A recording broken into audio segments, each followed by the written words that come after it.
할렐루야. 네, 감사합니다. 우리 가브리엘 찬양단 아름다운 찬양 진심으로 감사드립니다. 정말 은혜로운 찬양이었습니다. 감사합니다. 자, 오늘의 본문 말씀 마태복음 26장 69절에서 75절 말씀을 통해서 가까이 있는가 멀찍이 있는가 라는 제목으로 잠깐 하나님의 말씀을 나누고자 합니다. 이제 사순절 기간이 열흘 남았습니다. 열흘. 우리가 이 사순절을 통해서 우리 각자 자기 자신의 그 신앙을 점검하고 또 회개와 갱신의 기회로 삼고 계실 텐데, 이 남은 열흘 동안도 각자 기도하시면서 더욱더 하나님 앞에 가까이 나아가시고 또 부활절을 기쁨으로 맞이하는 그러한 성도님들 모두가 되시기를 먼저 주님의 이름으로 축원합니다. 오늘의 본문 내용을 보시면 이제 고난주간 마지막 날이죠. 고난주간 마지막 날에 이제 베드로가 3번 예수님을 부인한 사건을 기록하고 있습니다. 자, 오늘 본문에 등장하는 베드로라는 사람은 저 여러분들이 다 잘 알고 계시는 인물이죠. 또 이 3번 부인하는 사건도 역시 여러 번 말씀을 많이 들으셨을 겁니다. 이 베드로라는 사람은 우리가 잘 알듯이 예수님의 수제자였죠. 수제자.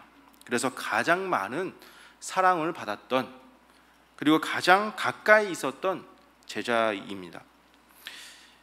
예수님께서 베드로와 형제 안드레가 있는 곳에 찾아오셨어요. 그래서 사람을 낚는 어부가 되라 이렇게 사명을 주시니까 이 사명에 순종해서 바로 모든 것을 내려놓고 예수님을 따라 이렇게 제자의 길을 걷게 되었죠. 이 베드로라는 사람은요, 항상 예수님의 마음을 시원하게 해드리는 그런 사람이었어요. 예를 들어서 마태복음 16장 13절에서 20절 말씀에 예수님께서 제자들에게 물어보셨죠. 사람들이 과연 나에 대해서 나를 누구라 하더냐 이렇게 물어보셨어요.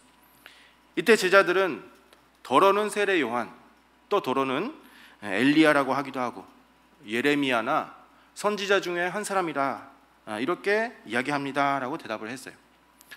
그러니까 이제 예수님께서 제자들에게 질문하시죠. 너희는 나를 누구라 하더냐?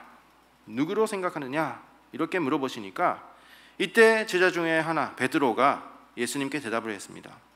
주는 그리스도시요 살아계신 하나님의 아들이시니이다. 이 고백으로 인해서 이 베드로라는 반석이라는 이름이 허락을 받았고, 또 천국의 문의 열쇠, 천국 문의 열쇠를 받는 그러한 축복을 받았습니다. 또 예수님께서는 이제 자주 다니셨잖아요. 근데 어디를 가시거나 또 의논하실 때 보면은 항상 사랑하는 제자 베드로와 야고보와 요한을 데리고 다니시고 의논하신 것을 성경은 자주 기록하고 있습니다. 이처럼 나머지 그 제자들이 질투하고 부러워할 만큼 가장 주님의 사랑을 많이 받았던, 가장 가까이에서 예수님을 섬겼던 제자가 이 베드로라는 사람이었어요. 그런 가장 복된 자리, 가장 가까이서 섬길 수 있는 복된 자리에 있던 그 베드로의 믿음이 오늘 본문에서는 멀리 떨어져 있는 모습을 발견할 수가 있습니다. 그래서 오늘 저는 이 베드로의 부인 사건을 다시 되돌아보면서 과연 우리는 주님의 곁에 있는 신앙인가, 아니면 멀찍이 서 있는 그런 신앙인가, 자신의 신앙을 돌아보는 시간을 갖도록 하겠습니다. 먼저 첫 번째로 베드로는 인간의 생각이 앞섰던 사람입니다. 이제 베드로가 점점 타락해서 예수님을 완전히 부인하기까지 그의 믿음이 점점 멀리 떨어져 나가는 것을 우리는 발견할 수가 있어요. 먼저 마태복음 16장에서 베드로가 예수님을 향해서 아까도 살펴봤죠. 주님은 그리스도시요 살아계신 하나님의 아들이시다 라고 대답을 했어요. 이렇게 대단한 신앙 고백을 하고 천국 문의 열쇠를 받았습니다. 그런데 그 일 후에 얼마 되지 않아서 이제 예수님께서 단신이 십자가에 달려 돌아가실 것을 제자들에게 처음으로 말씀하셨습니다. 마태복음 16장 21절 말씀에 이때로부터 예수 그리스도께서 자기가 예루살렘에 올라가 장로들과 대제사장들과 서기관들에게 많은 고난을 받고 죽임을 당하고 제3일에 살아나야 할 것을 제자들에게 비로소 가르치시니 라고 말씀하고 있어요. 여기 비로소라는 말은 처음으로라는 단어잖아요. 처음으로. 그러니까 제자들은 이 예수님의 말씀하신 이 폭탄 선언을 처음 듣고 이제 충격에 빠졌습니다. 이때 베드로가 충격에 빠진 나머지 먼저 입을 열게 되죠. 그 말씀이 마태복음 16장 22절에 있습니다. 베드로가 예수를 붙들고 가나여 가로되 주여 그리 마옵소서 이 일이 결코 주에게 미치지 아니하리이다 라고 말씀했습니다. 여기 가나여라는 말은 헬라어로 에피티마오라는 말이에요. 에피티마오. 이것은 책망하다, 꾸짖다, 질책하다 이런 뜻을 가지고 있습니다.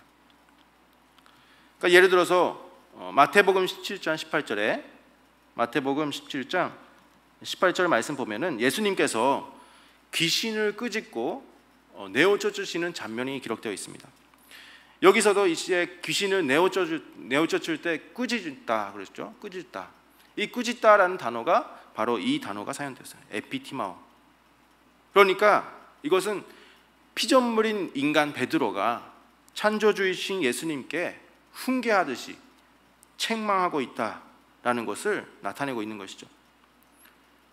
베드로는 이 말을 하면서 주님의 고난을 생각하는 그 마음보다도 자신의 고난을 생각하고 자신의 앞날을 생각하는 그런 모습을 보여주고 있습니다. 베드로가 가졌던 그 메시아상과 전혀 다른 맞지 않는 그 말씀하시는 예수님을 바라보고 이렇게 의심이 들기 시작한 거죠. 아니 메시아라고 했는데 메시아 있는 거는 맞는데 어떻게 죽을 수가 있냐고 그랬죠. 분명히 죽지 않고 영생하고 변화 영생의 말씀을 주셨는데 변화한다고 분명히 우리에게 가르쳐 주셨는데 왜 본인은 죽어야 된다고 하시냐고.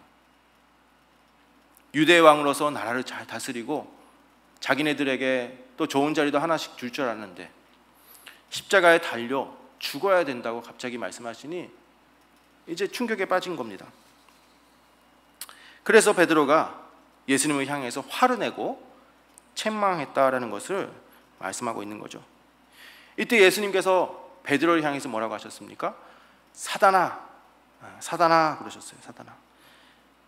마태복음 16장 23절에 있죠. 예수께서 돌이키시며 베드로에게 이르시되 사단아 내 뒤로 물러가라. 너는 나를 넘어지게 하는 자로다.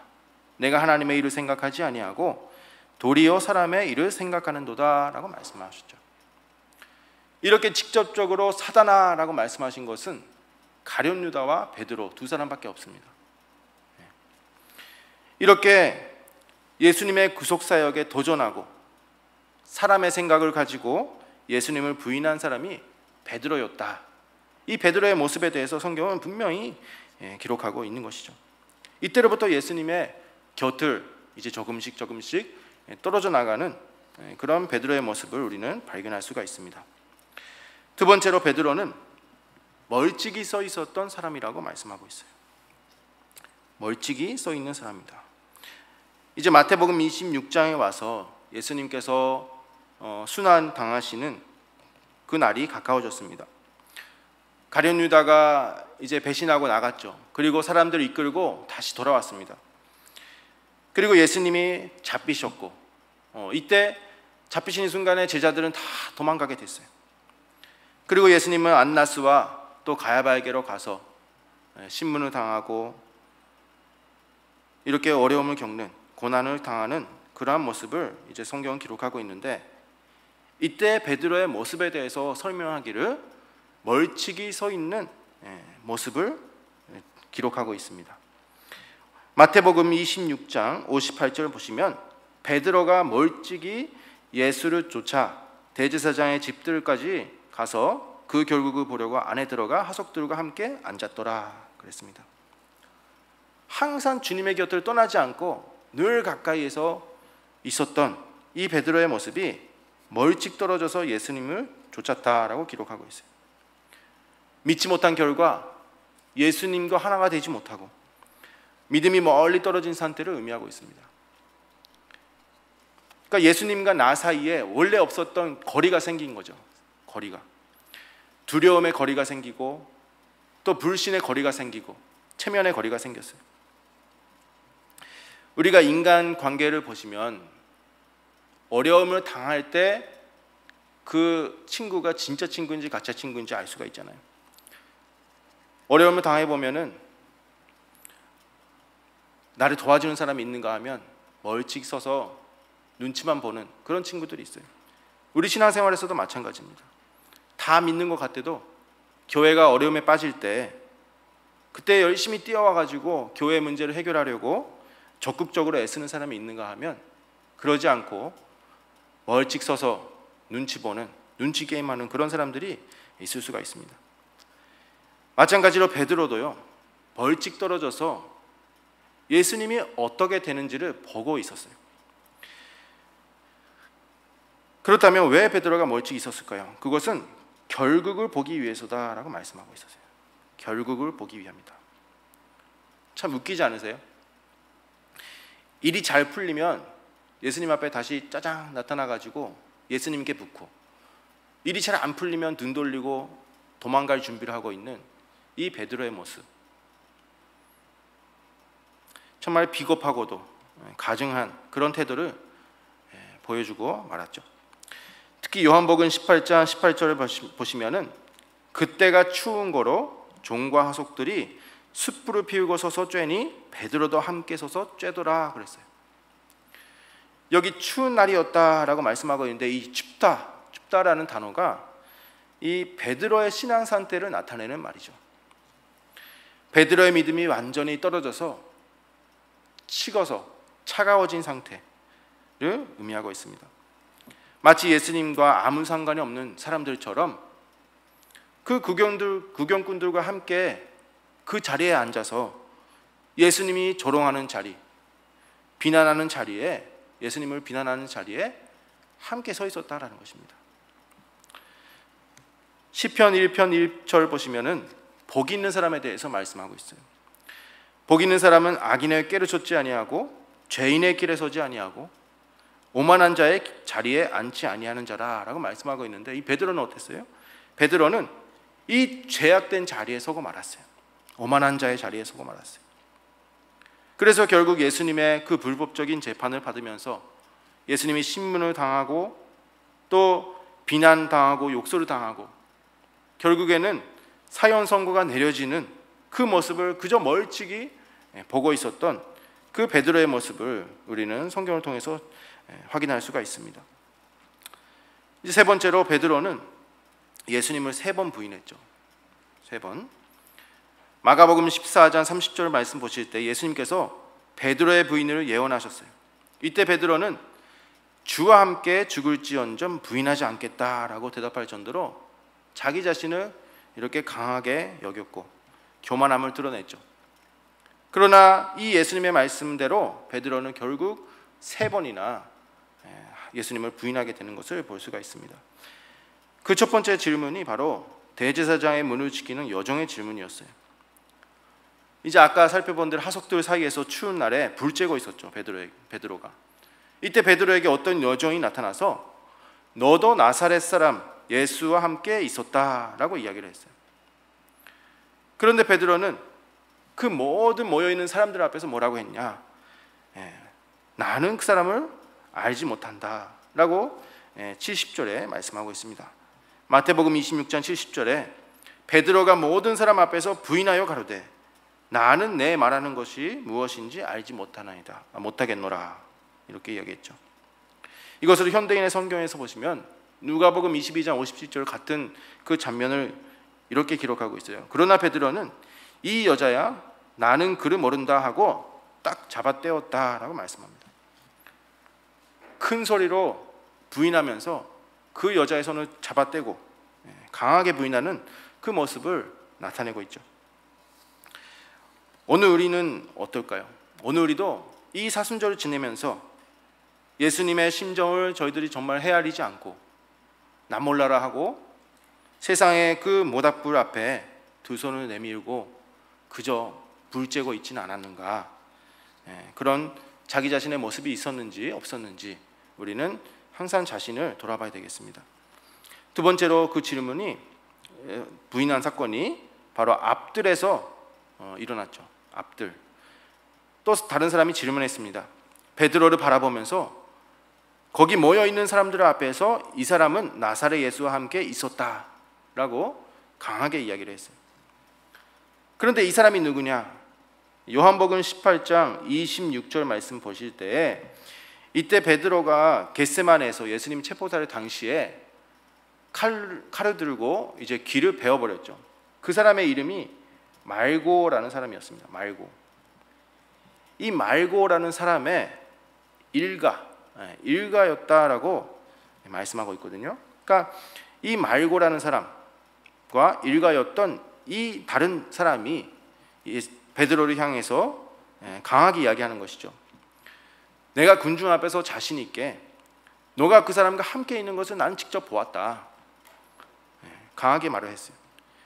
이때도 베드로는 얼굴을 가리고 맹세하고 부인했다라고 말씀하고 있죠.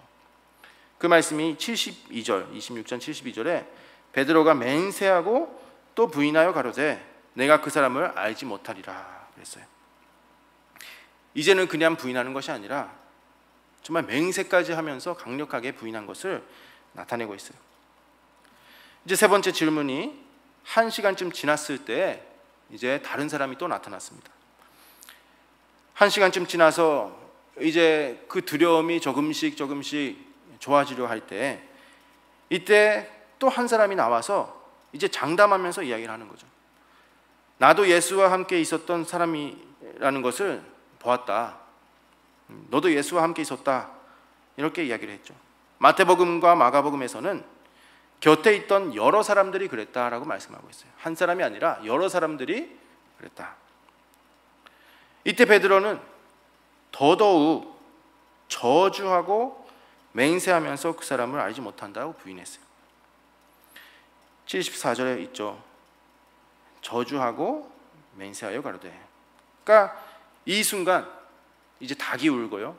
예수님과 베드로의 시선이 마주쳤고, 그리고 그 모든 예수님께서 하셨던 말씀이 생각이 나서 자신의 잘못을 깨닫고 이제 통곡하게 되는 것이죠.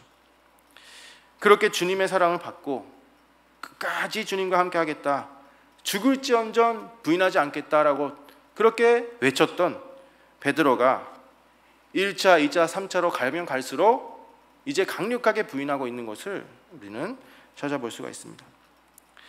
이제 그렇다면 왜 베드로는 예수님을 부인했습니까? 왜? 그 첫 번째는 주님께 받은 은혜와 사랑과 그 말씀들을 기억하지 않았고 망각했기 때문이라고 말씀하고 있어요. 베드로가 가장 사랑을 많이 받았던 그런 제자인데 그동안 베풀어 주셨던 은혜와 사랑, 또 하나님께서 주신 그 말씀들을 잊어버렸어요. 구원의 기쁨도 잊어버리고 변화 영생에 대한 소망도 잊어버리고 모든 믿음을 다 잃어버린 그런 순간에 그런 자리에 서 있었다라는 것이죠. 그래서 성경은 우리에게 말씀하시기를 기억하라 라고 말씀합니다. 기억하라. 기억하는 것이 우리가 끝까지 남은 비결이라는 것이죠. 예수님께서 부활하셨을 때 이제 무덤에 찾아간 여자들에게 천사가 나타나서 뭐라고 했습니까? 주님께서 너희에게 어떻게 말씀하신 것을 기억하라 라고 말씀하셨어요. 기억하라. 제자들은 예수님께서 돌아가신 후에 이제 모든 것을 다 잃어버리고 낙심하고 있었잖아요. 기억하지 못하고 있었던 그 제자들에게 다시 한번 말씀하시는 말씀이 기억하라는 말씀이었어요. 기억하라. 기억하니까 다시 믿음을 찾을 수가 있었죠. 기억하니까. 그러니까 우리가 이 기억한다는 것이 정말 중요한 말씀입니다. 구속사 시리즈에서도 옛날을 기억하라 항상 그 말씀을 우리에게 강조하셨잖아요. 그렇다면 과연 우리는 얼마나 기억하고 있을까요? 얼마나? 하나님을 처음 체험했던 그 순간들, 하나님의 말씀, 변화 영생의 말씀 만나서 정말 기쁨으로 이렇게 있었던 그 순간들, 이렇게 하나님의 사람을 통해서 우리가 양육받을 때에 그 몰랐던 말씀들을 깨닫는 순간들, 여러분들 다 기억하고 계실까요? 기억하는 사람만이 끝까지 믿음을 지킬 수가 있다라고 말씀합니다. 그래서 우리가 말씀 배울 수 있을 때 배우고, 정말 교회에서 헌신할 수 있을 때 헌신하고, 기억할 수 있을 때 기억해야 된다고 성경은 말씀하고 있는 것이죠. 두 번째로는 베드로는 주님의 말씀보다 자기 자신을 더 과신했기 때문이에요. 더 믿었기 때문에, 자기 자신을. 이제 예수님이 처음으로 제자들에게 당신이 고난을 받고 이제 돌아가신다라는 그 사실을 말씀하셨는데, 이때 베드로는 주님에게는 결코 미치지 않는다라고 강하게 부인하는 모습을 기록했죠.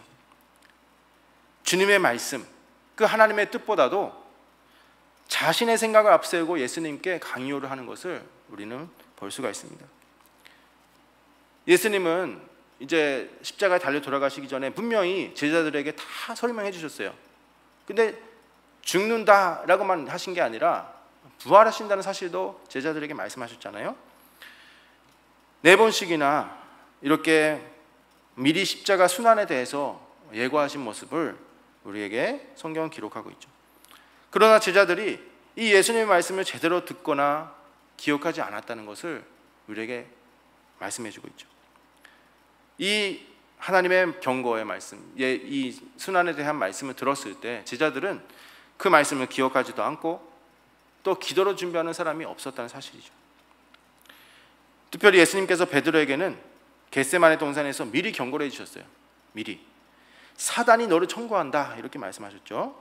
여기 보시면은 31절에 시몬아 시몬아 보라 사단이 밀 까부르듯 하려고 너희를 청구하였으나 그러나 내가 너를 위하여 내 믿음이 떨어지지 않기를 기도하였노니 너는 돌이킨 후에 내 현재를 굳게 하라 그랬어요. 베드로는 이 말씀을 들으면서도 마음에 들지 않았습니다. 앞으로 어떻게 된다는 그 일을 다 분명히 예수님께서 말씀하셨어요. 앞으로 어떻게 일이 진행된다, 이 종말에 대해서 말씀하신 것이죠. 그런데 그 말씀을 마음에 담아두지 않고 기도하지 않았다는 거예요. 그래서 32절에 보면은 원래 베드로가 그 말씀을 듣고 기도해야 되는데 그 기도해야 할 자리에 대신해서 예수님께서 기도하고 계신 것을 기록하고 있습니다. 예수님은 베드로를 위해서 기도하시는데 베드로는 뭐라고 했습니까? 자신을 위해서 기도하기는커녕 주여 내가 주와 함께 오게도 죽는 대로 가기를 준비하였나이다 라고 이렇게 자신 있게 외치고 있는 모습을 성경은 기록하고 있습니다. 그리고 이제 예수님께서 다시 올라가셔서 기도를 하시잖아요. 그때도 제자들에게 깨워 기도하라 분명히 말씀하셨어요. 하도 기도를 안 하니까 너희들도 깨워서 기도하라 담보하셨는데 결국에는 한시도 깨어있지 못하고 이렇게 기도하지 않고 결국에는 그 예수님의 체포되는 장면을 맞이하는 그런 모습들을 성경은 기록하고 있죠. 그래서 오늘 우리는 나에게 이런 교만함이나 자신감은 있지 않았는가, 착각 속에 살지 않았는가, 이런 항상 우리가 생각을 해야 되겠습니다. 분명히 고린도전서 10장 12절에 그런즉 선줄로 생각하는 자는 넘어질까 조심하라 라고 분명히 경고하고 있어요. 우리가 지금 편안한 시대에 살고 있고 교회 생활도 자유롭게 할 수 있고 믿음을 지키기에 아주 최저가라고 하면 좀 그렇지만 좋은 시대를 살고 있잖아요. 우리가 매주 예배를 드리고 이렇게 하나님의 말씀 배우기 위해 수요일에도 나오시고 새벽 예배도 나오시고 집에서도 성경 보시고 기도하시지만 정말 이럴 때 내가 진짜 잘하고 있다 이렇게 자부해서는 안 된다는 거예요. 선줄로 생각하는 자는 넘어질까 조심하라. 그래서 우리는 날마다 자기 자신을 끝까지 겸손히 낮출 수 있는 믿음을 가져야 되겠습니다. 하나님의 말씀을 기억하며 이렇게 날마다 엎드려 기도하는 가운데 끝까지 주님을 쫓아가는 그러한 선도가 되어야 될 줄 믿습니다. 이제 그렇다면 과연 우리는 가까이 서 있을까요? 아니면 멀찍이 서 있습니까? 오늘 베드로의 모습이 바로 우리의 모습이에요. 때로는 예수님 곁에 가까이 있어서 섬겼던 사람들, 그러나 어떨 때는 멀리 떠나서 죄짓고 다니는 그러한 모습일 수가 있다는 것이죠. 과연 우리는 모든 신앙생활에 멀찍이 신앙이었던 적은 없습니까? 말씀은 배우기에 가까이 하고 기도하기에 가까이 하고 교회 생활에 열심히 이렇게 애쓰고 힘쓰는 그런 늘 가까이 하는 신앙을 가지고 살고 있습니까? 세상 마지막에도요, 핍박과 유혹과 기근과 심판이 있다 분명히 말씀하고 있는데, 우리가 정말 그 어려운 시기를 끝까지 믿음을 지키고 이렇게 승리할 수가 있을까요? 오늘 우리가 이 사순절 기간 동안에 이제 열흘밖에 남지 않았지만 나의 신앙을 점검하고 또 나의 신앙을 성장시키는 그런 기회로 삼아야 됩니다. 이 기간에 우리가 지금까지는 입술로 하나님께 가까이 나아간다 말을 하면서도 마음으로는 멀리 떠나 있었던 그런 나 자신의 모습은 없었는가, 자신을 돌아보는 선도가 되어야 되죠. 그래서 이사야서 29장 13절에 주께서 이렇게 말씀하셨어요. 주께서 가라사대 이 백성이 입으로는 나를 가까이하며 입술로는 나를 존경하나 그 마음은 내게서 멀리 떠났나니 그들이 나를 경외함은 사람의 계명으로 가르침을 받았을 뿐이라 라고 말씀하고 있어요. 과연 우리는 어떤 신앙일까요? 오늘 우리는 늘 가까이, 더욱더 가까이 하나님 앞에 나아가는 그러한 성도님들 되시기를 바라겠습니다. 우리가 하나님을 가까이 하는 그러한 성도가 될 때 하나님께서 더 큰 은혜를 주시고 더 가까이 다가와 주시는 사실이에요. 분명히 야고보서 4장 8절에 말씀하고 있잖아요. 우리가 하나님께 가까이 할 때 하나님께서도 가까이 하신다. 우리가 두들길 때 응답해 주시고 문을 열어주시고 손을 내밀 때 우리를 손 잡아주시는 분이 하나님이에요. 가까이 하기만 하면 되는 것입니다. 오늘 우리가 부인해야 될 사람이 예수님이 아니라는 것은 잘 알고 계시잖아요. 그런데 우리가 부인해야 될 사람이 있습니다. 그 사람에 대해서는 바로 마태복음 16장 24절에서 25절에 말씀하고 있는데, 자기 자신을 끝까지 부인하고 자기 십자가를 지는 성도가 되어야 될 것을 말씀하고 있습니다. 자, 다 같이 마태복음 16장 24절에서 25절 읽고 마치도록 하겠습니다. 다 시작. 이에 예수께서 제자들에게 이르시되 아무든지 나를 따라오려거든 자기를 부인하고 자기 십자가를 지고 나를 좇을 것이니라. 누구든지 제 목숨을 구원코자 하면 잃을 것이요 누구든지 나를 위하여 제 목숨을 잃으면 찾으리라. 아멘. 하나님께서 우리에게 원하시는 그 부인의 모습이 바로 자기 자신을 부인하는 그 모습이라는 것을 분명히 우리에게 말씀해 주고 있어요. 그래서 오늘 우리도 이 베드로의 모습이, 멀찍이 서 있었던 그러한 모습이 내 신앙생활에 있지 않았는가, 이 사순절 기간 동안 잘 우리가 생각하면서 되돌아보는 가운데, 우리가 이 사순절 기간 지금까지 이제 30일이 지나왔지만 그냥 현실적으로 흘려보내는 그러한 기간으로 삼지 말고 지금 나에 서 있는 위치가 정말 과연 어디인가, 내 신앙 상태를 돌아보면서 우리는 끝까지 말씀과 기도로 주님께 가까이, 더욱 가까이 나아가는 그러한 선도님들 되어서 마지막까지 믿음을 지키고 승리하는 저와 여러분 모두가 되시기를 주님의 이름으로 축원합니다. 기도하시겠습니다. 사랑과 은혜가 충만하신 아버지 하나님, 감사드립니다. 오늘도 우리에게 귀한 예배 시간 허락하여 주시고 이 사순절 기간 동안 회개의 기회를 이렇게 허락하여 주셔서 자신의 신앙을 돌아보며 주님께 더욱더 가까이 나아갈 수 있는 다시 없는 기회를 허락하여 주심에 진심으로 감사드립니다. 하나님께서는 우리에게 주신 것은 두려워하는 마음이 아니라 오직 능력과 사랑과 근신하는 마음이라고 말씀하셨습니다. 우리는 베드로처럼 나도 모르게 주님을 부인하고 멀찍이 서 있는 순간이 없었는지 주신 말씀을 통해서 자신을 살피고 또 회개하는 가운데 이제 앞으로 남은 인생은 예수님에게 등을 돌리지 않고 멀찍이 서는 것이 아니라 더욱더 예수님과 가까이 나아가는 그런 믿음 생활을 할 수 있도록 인도하여 주시옵소서. 끝까지 자기 자신을 부인하는 가운데 온전히 주님만을 쫓아가는, 끝까지 믿음을 지키는 저희 모두가 될 수 있도록 인도하여 주시옵소서. 오늘도 이 시간 하나님 앞에 감사하는 마음으로 미리 준비한 헌물을 바칩니다. 믿음으로 바치는 손손길 축복하여 주시고 이 예물이 하나님의 영광을 나타내는 귀한 예물이 될 수 있도록 축복하여 주시옵소서. 또한 저희들 간구하는 기도 제목마다 응답받고 또 은혜가 넘치는 귀한 예물이 될 수 있도록 축복하여 주시옵소서. 기도한 대로 이루어짐을 믿고 감사를 드리면서 사랑이 많으신 우리 주 예수님의 이름으로 간절히 기도드리옵나이다. 아멘. 하나님 앞에 영광의 박수 올리겠습니다.